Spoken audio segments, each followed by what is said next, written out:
Man, the top story this week, and we're probably gonna be hearing about this for the next couple of weeks, is a shooting in Stockton, California, I've been hearing a lot about that. which is Stockton. I'm trying to think. Yeah. Stockton is just north of L.A. County or north of Fresno. I believe it's north of Fresno. You ain't been up there? Never, Yeah. never. I heard about. I've been hearing about Stockton for a minute now, but then they starting to have some rappers making noise out that way. You know what I mean? I don't think they really had no presence as far as the music into the last couple years. But Well, if you take a drive up, California's Central Valley, you're gonna pass through Stockton. If you go to Sacramento, if you're going to Sacramento, you're gonna pass through Stockton. Stockton, if you're driving, it's north of Modesto, way north of Fresno, and I drove through there a couple times because it's not too far from a lot of most of all the prisons are around Sacramento, Bay Area, Central Valley, and you're gonna pass through them. And let's see, it looks like it's about a couple hours north of Fresno, and Fresno is probably a couple hours north of LA. So you get an idea of how far Stockton is. But if you're in the Bay Area, Stockton is probably less than an hour away. That's my guess. Looking here on the map. Yeah, it's just west of San Francisco. I'm sorry, east of San Francisco. If you go west of San Francisco, you're gonna be in the ocean. it's so you been to Stockton before? I drove through there. I've never had to go to Stockton, but definitely drove through. I've drove through all these towns, man. I don't know if I stopped there to use the bathroom or get something to eat. I've been through these towns. These towns, when I stop off and get something to eat, I always ask the cashier if I'm buying something, where am I right now? Especially if it's at night, you don't know where you're pulling off to get something to eat, and they'll say, "Oh yeah, you're in this is Modesto." Oh, okay, cool. You never interviewed no Bulldogs? Never interviewed a bulldog. Never met a bulldog. Would do it. Would do it for sure. I'll go to Fresno in a heartbeat. And I'm surprised because no bulldog has ever hit me up either. In all these years. So. What about it? What about Nathaniel? Yeah, I've had a couple of Norteños hit me up. It just never happened. Just never happened. But who knows? I'm still gonna. I haven't retired yet. We'll knock out a bulldog, and we'll knock out a Norteño before I retire for sure. I've been in prison with Bulldogs. I've been in prison with the Southsiders. I've never been in prison with the Northaniels or whatever. But the Bulldogs, they different. Yeah, man. They different. They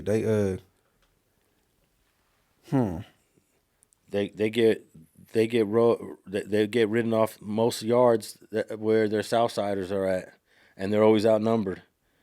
But they fight too. they fight 20 to 200. I'm gonna say the Bulldogs is a lawless gang. They do the F they want to do. Man, I have a interesting Bulldog story about when they decided to get along with the Sureños in Solano. I think it was Solano. I bet that didn't last long. And the guy that was running the Southsiders on that yard said, "All right, these are your phones to use, and these are our phones." And he divided them up pretty fairly. I think he gave the Fresno Bulldogs like 4 phones, and the Southsiders had 10 or 12 because there's way more of them. Majority, Yeah, right. and Makes sense. they got to just abusing the phones, and that was When the you end say of it. abusing them phones, They went beyond the 4 phones that they were assigned or that they agreed to, and they started using other phones that they weren't supposed to use, and they basically said, F it, we don't care about that, we F that rule, and it went up. like I said, I don't know if I used it right, but a lawless gang, they ain't following no directions, bro. They, hey, look, when I was in Wasco on C Yard and I was in the building with the Bulldogs, bro, I'm young, so it don't bother me. But if you like one of them old dudes, like there's a black trying to get sleep at night, or you don't really want to jail with the Bulldogs. They bark, hoo hoo hoo. They barking. You feel me? versus the Southsiders, they got more structure. You'll have a Southsider that'll say very, very calmly, homies, we on quiet, and they get quiet. Bulldogs ain't going for that shit. And Wasco is actually on this same highway if you're gonna go from L.A. to Fresno, that's the same highway that Wasco's on. Or if you're gonna go from Fresno to Stockton, that's the same highway that Wasco's on. I want to know how did these Southerners and these Northanians get so much dislike for each other and y'all not near each other? It started in prison. It started in prison back in the 1960s when the only time that a Northerner, I believe it's the only time a Northerner killed a Mexican Mafia dude is when they killed Cheyenne Cadena. They threw him off a tier in 1968, I believe. Or 68 was the shoe war between the Norteños and the Southerners. They got into a fight over a pair of boots, and then Cheyenne was killed. Cheyenne was the guy that was supposed to be depicted in that movie American Me. That Edward James Olmos messed up that whole movie and got a whole lot of people killed because he had a scene where the guy that was acting like Cheyenne gets raped, and it never happened.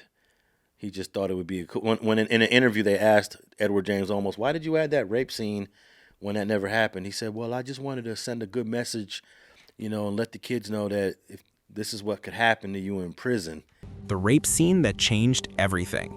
The film depicted the Mexican Mafia's founder being raped in juvenile hall.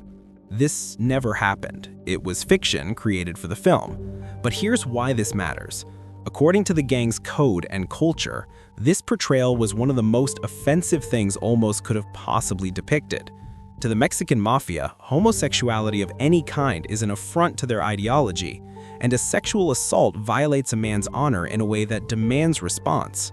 That's not just gang mythology, it's documented in federal court records, it's their actual code. When Tony Casas, a retired prison warden who worked with Olmos on the production, warned him directly that this scene would cause serious problems, Olmos defended it. He said it was philosophical. He said it was meant to scare youngsters about what could happen in prison. Casas told him straight, "You're offending some very powerful people." Olmos didn't listen. That decision may have cost lives. So he meant good by adding that rape scene to the movie, but it pissed off a whole lot of people because everyone knew that was Cheyenne that this actor was playing, even though they changed the names. And Cheyenne ain't never got raped.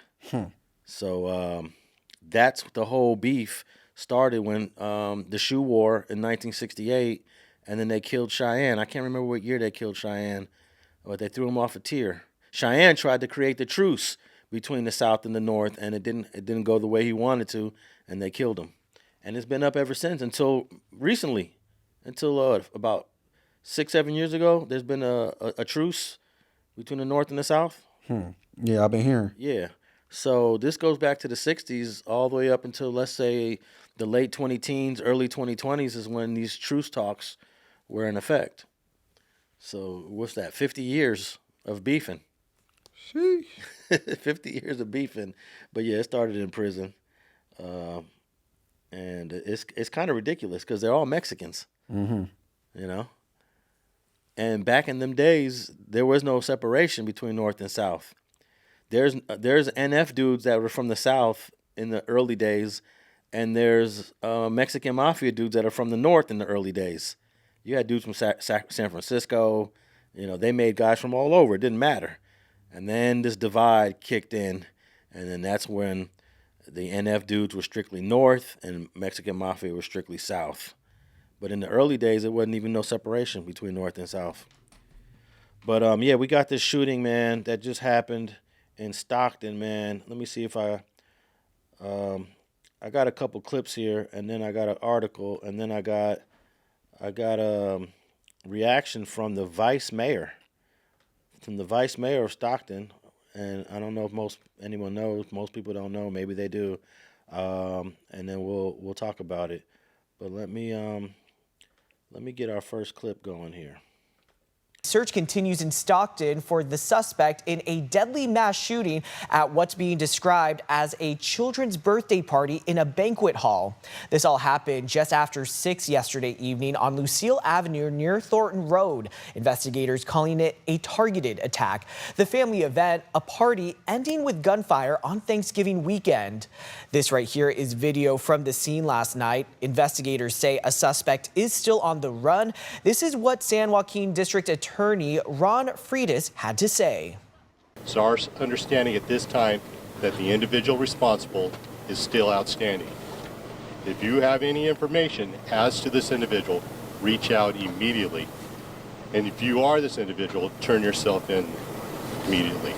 Now that's from the actual night of the shooting, and as of right now, the manhunt is still underway. I'm sure he's going to be caught in the next few days, Munchie. He gonna get caught because his kids involved. Yeah, 3 kids are among 4 killed in this shooting. And I got an article here that explains how some rapper that I'm not familiar with, NBnel is somehow linked to or was a target of this shooting. I got an article here from the New York Post that says rapper targeted in Stockton mass shooting is hiding out, fearing for his life after being shot at. Little girl's birthday party, dad says. Hiding out. Yeah, the rapper himself is hiding out. Who reported that he hiding out? This is the New York Post. How they know he hiding out? I don't know. It's crazy. Let me read this. It says a rapper targeted in a deadly birthday party mass shooting that left 3 kids dead is hiding out and fearing for his life after he and his wife were both wounded. Okay, so he did get hit. Yeah. Rapper MBNel was among the 15 shot at a birthday party for a friend's 2-year-old daughter inside Monkey Space, a banquet hall in Stockton, Saturday evening. His father, Junior Dongan, told the Post. MBNel, whose real name is Janelle Dongan, Dongon, Dongan. I don't think I've ever heard a brother with that as a last name, but I'm looking at a picture. Oh, you know what? He's a little Asian, huh? That's what it sounds like. Yeah. I mean, he looks from a distance. He might be mixed. He looks like a light-skinned brother from a distance, but when you get close, you can see. With them chinky eyes. Actually, I never used that phrase, man. What? Chinky eyes. I don't use that. I don't use that phrase, but I can see the Southeast Asian in him. So yeah, that's that explains the name Don Gon. But MBNel had previously fled Stockton and was living outside Sacramento, which is not too far from Stockton. He had returned to the crime-ridden city of 300,000. Wow. Is that the way they're characterized in Stockton? He had returned. What you going to say? Yeah, no. I heard Stockton is kind of like it go up. It's you know what I'm saying? It don't get that much, it don't get talked about that much, but I heard Stockton, the crime rate is up. Yeah, but to just, as a writer, to call the city the crime-ridden city, that's pretty devious. But he had returned to the crime-ridden city of 300,000 people to meet with his rapper pals at the birthday party, his dad said. Oh, wow, so that's somebody Had to get a drop. Provided that info. Or they looked on social media. Or yeah, we don't know how they did, if he was doing that. But it sounded like he wouldn't have done nothing dumb like that if he was hiding out. He was already hiding out before this shooting even happened, according to this article. But we don't know how accurate this is. But so he comes back. The article says he comes back to hook up with his rapper pals at the birthday party, his dad said. So they're interviewing the dad. And there's a picture here of the dad. And the dad looks very Asian. So... And then this article ends right there, saying that he came to the party, and I guess somebody found out he was going to be at the party. Somebody sent the word, light the place up. Huh? Yeah, they had a for sure drop that he was going to be there, and it sounded like they got out on foot because they hit him and his wife. So, like, but damn, and that... said 15 people was shot. I thought it was reported it was 10, so it's 15, and 4 people out of 15 got unalived. Sheesh. Actually, this article continues. Man, these articles I'm reading, by the way, they're full of ads. You got to scroll past the ads. So the next part of it says he just came to drop off a present at his friend's party, whose daughter was the celebrant. Junior Dongan said he was shot, but he's okay. He called me and he said, "Don't say anything to anybody." The son continued. The Stockton-based rapper moved out He of said don't say nothing to anybody, and we reading the statement that he said that. That's crazy. yeah. And then Dad goes on to do an interview with the Post. Dad tripping. Yeah, the Stockton-based rapper moved out the area 2 years ago because he feared for his safety, including an incident where other thugs shot 22 bullets at his parents' house a few years ago. Dongan recalled. My daughter-in-law was hit in the butt, the father continued. We were worried. I'm worried about my wife, but I can't do anything about it. 3 children and 1 adult were killed in the shooting, where Stockton Mayor Christina Fugazi said was related to gang violence. So that's from the New York Post. Hey, look, Dad is a square, and you reporting to these people that your son was scared or whatever, and he hiding out. Like, why did you? Yeah, the son might not like this article, huh? Then he said don't say nothing, and then you say you could do the complete opposite. Like you just did a whole interview with the press, but I don't think he hiding out. He just is lit in your city, and you got the money to move, you gonna move. I don't think he was hiding out. Dad put it kind of like, you know what I'm saying, but He did a Boosie, right? right. Most people they get some money and move. You know what I mean? But man, you gotta get your man, bro. You don't put everybody in jeopardy like that. And 3 kids get unalived. You know what I'm saying? On some, that's a kid birthday party, bro. But you know what it was? He doesn't live in Stockton, and they know he hasn't been in Stockton in over So they 2 gotta years. get it while they can. Man, they said, hey, whatever it takes, it takes, get him. Whatever it takes, get him. Sound like they had a switch on that gun. It reminds me of the 1997 Maxson Massacre in El Monte, where they were trying to find this guy named Dito Marino. He was on the hit list for quite a while, and they found him, and not only did they kill Dito, they killed his whole family and 2 kids. And the guys that were part of that hit, one of them was murdered as soon as he got to the yard at San Quentin, because that's not what the hit was supposed to include. But they was like, hey, we found him. We had to do what we had to do. And one of the dudes got murdered in prison. Okay, even though we know that's wrong to wipe out the complete family though, but how do you know these people that you sent on the hit is feeling like they don't want to leave no witnesses? They freedom is at stake. You know what I'm saying? Yeah, but I mean, one of the kids was like 5 or 6 years old. You know, that's pretty. I don't think that's inexcusable. I agree. And you know what's crazy? Tyquon Cox did a similar hit, or was convicted of a similar hit. Right. Back in 1984. Lil Fee. And he didn't really receive any sort of negative stigma while in prison for. Man, that was the wrong house. It was the wrong house, but you killed a grandmother, I believe the grandmother's daughter, which was an adult, and then 2 kids. Mm-hmm. And it wasn't looked at in a negative way. If Tyquon Cox, Lil Fee, was Mexican, he would have got hit.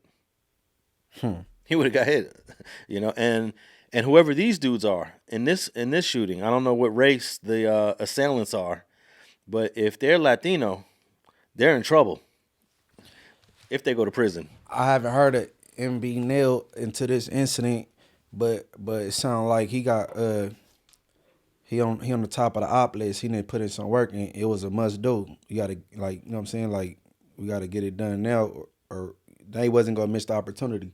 You know what I'm saying? Yeah.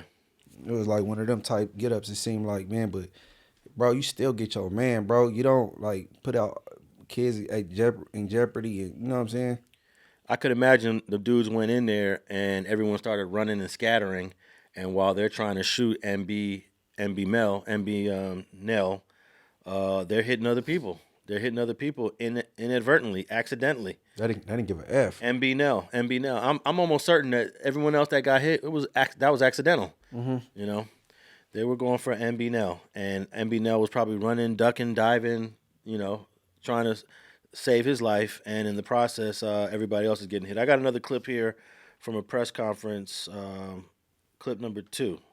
This is Thanksgiving weekend. This is when families come together, celebrate, share memories, give each other love. And unfortunately tonight, heaven is a little bigger with the individuals, children and adults that unfortunately do not make it. In an emotional statement, Stockton Mayor Christina Fugazi offered her support to her community following a shooting at a banquet hall near Lucille Avenue Saturday night. San Joaquin County Sheriff's Office spokeswoman Heather Brent sharing that 14 people were shot, 4 of them killed, including children. It is unfathomable that there are young children who are harmed, that there was anybody who was harmed in this, and our hearts go out to those victims, to their families, and to our community. That's the mayor. I never heard of a person whose name was actually Fugazi. Yeah, you know, the slang for that is like, you know what I mean? Yeah, it means fake. Right. I wonder if that word actually means fake in Italian, Fugazi. But that's the mayor, and the other person was a police officer. And I got another clip here from coming out of Stockton, clip number 3. Multiple agencies and city leaders are vowing to seek justice for the victims who were shot at a family gathering. District Attorney Ron Freitas calling the tragedy unthinkable and pleading with his community and asking the person responsible to turn themselves in. When this individual is caught, you have my promise that you will have the full force of my office's resources in holding this individual fully accountable. Mayor Fugazi also calling on her city to do better and speak up if they know anything. Whoever did this, if you know them, as the district attorney just said, please call Crime Stoppers. You can leave an anonymous tip. We've got work to do, and this type of violence, again, our city is better than that. I got another one I want to play, but That Crime Stopper shit, that should be illegal. hey, what stood out to me, we'll come back to that point, is that the male cop suggested that it was an individual. He said it in the singular sense when this person is apprehended. So I guess they already got all the information that one person went up in there to do that much damage. That's crazy, because I thought maybe 2 dudes went in, possibly 3, but he characterized it as a single person went in there. I didn't really think about the amount of people. I just assumed that the gun was modified. He had a switch on it or something. Oh yeah, or he just had a fully automatic rifle, right? Yeah. You can still get your hands on those fully automatic rifles. Sheesh. But He better be lucky that the death penalty ain't going down these days in California, because well, you can still get it, but you ain't. Nothing's gonna he happen. ain't gonna never die. Yeah. You know what I mean? So what were you gonna say about Crime Stoppers? That should be illegal to use that. You know what I mean? All you go send an anonymous tip, and then, you know, it's your right to be able to face your accuser. So that's what they using it to like, you know what I'm saying, enter into evidence and discovery. That's out. That's crazy. Yeah, they can use anonymous information to investigate it, but if you go on trial, Because, you know, like hearsay not even admissible once you get bound over to superior. So, like, how is they using, that'd be considered double hearsay.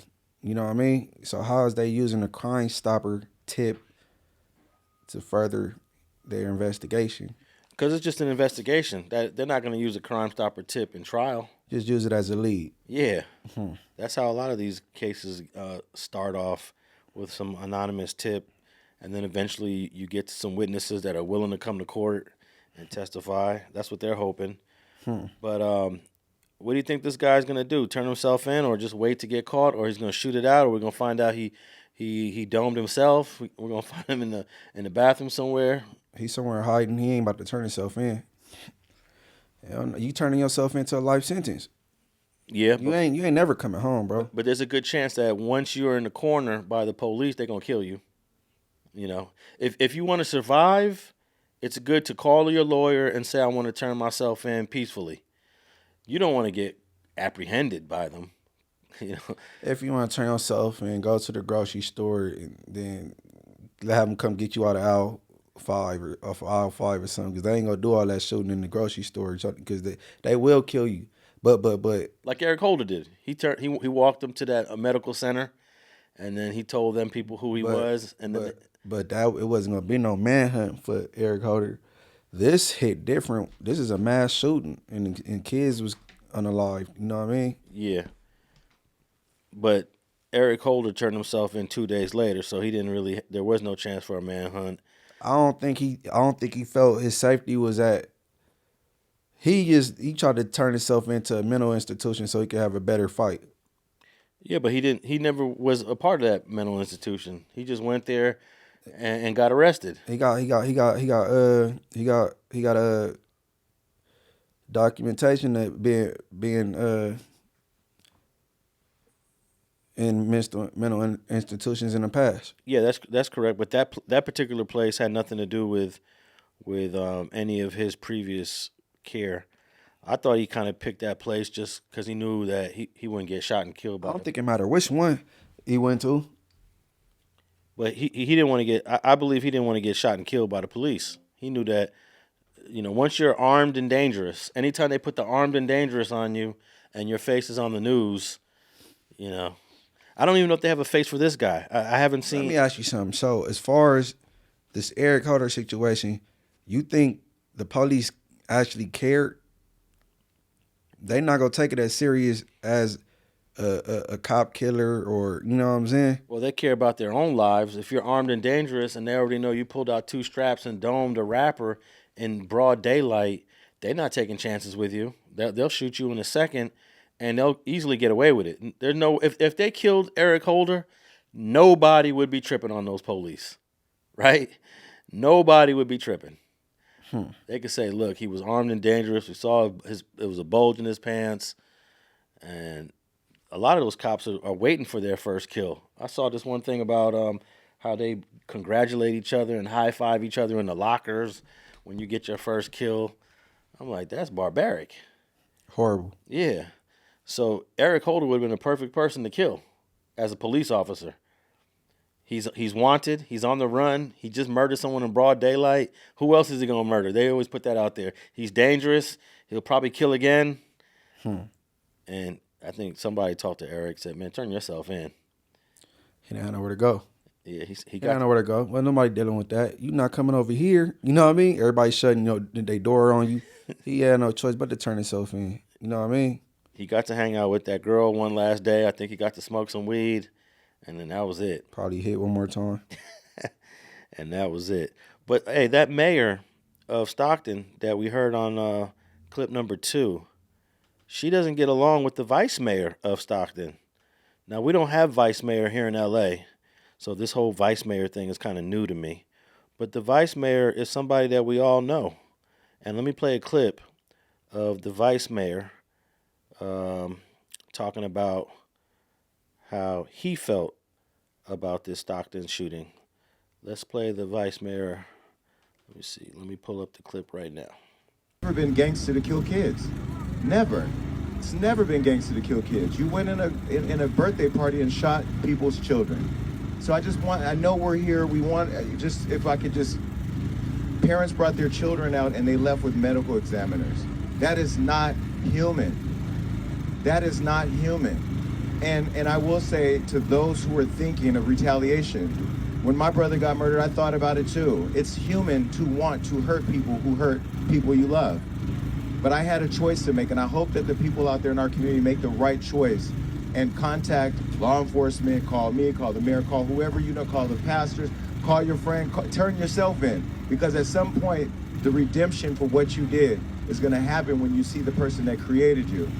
But you can start that process by turning yourself in and doing the right thing today. You recognize that voice? Yeah. That's Jason Lee, y'all. And I bet you didn't nobody know that either.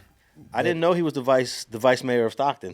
Because you ain't gonna find nobody that's into media the way he is, like, you know what I'm saying, doing the podcast thing, and then they in the politics. You know what I mean? Yeah, I did hear about him running for mayor, and somehow he ended up as the vice mayor. But while I was doing research on this shooting, I saw a clip where the mayor, Miss Fugazi, and the vice mayor, Jason Lee, they don't get along.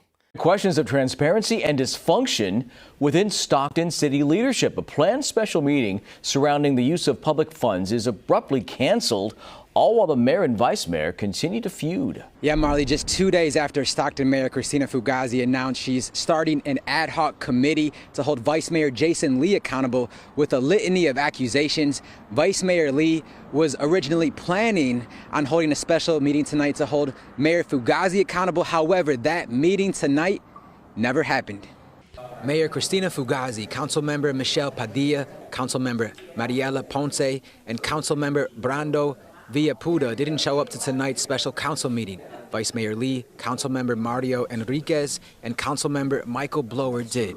All of us took an oath to represent the people of this community with integrity and respect and transparency, and most importantly, accountability. And the fact that we didn't show up and the public did speaks volumes. The agenda on tonight's item, Vice Mayor Lee is raising concerns for misuse of funds and an alleged unauthorized letter of commitment sent by the former interim city manager to the state of California, pledging more than allegedly $800,000 in matching public funds for a grant application. Vice Mayor Lee says the letter was sent without city council approval or public discussion. These are very serious concerns involving campaign donors, the commitment of public funds without council approval or city manager authorization, and a document that was sent to the state that I've called an instrument of fraud. We all voted to be here. 3 of us showed up, others did not, and I don't know why. Mayor Fugazi says she had a prior commitment for weeks and, quote, "It is not my intention nor desire to participate in the vice mayor's constant attempt to take the focus off of bettering the life of our residents, reducing crime, homelessness, and bringing more resources to our city to join in his attempt to turn our city into his reality show." This all comes as Mayor Fugazi has made several accusations against Vice Mayor Lee, including questions about $85 million worth of funds used for his nonprofit, allegations of bringing camera crews into City Hall to film reality-style promotional content without getting approval, and creating a hostile work environment, allegedly verbally abusing staff.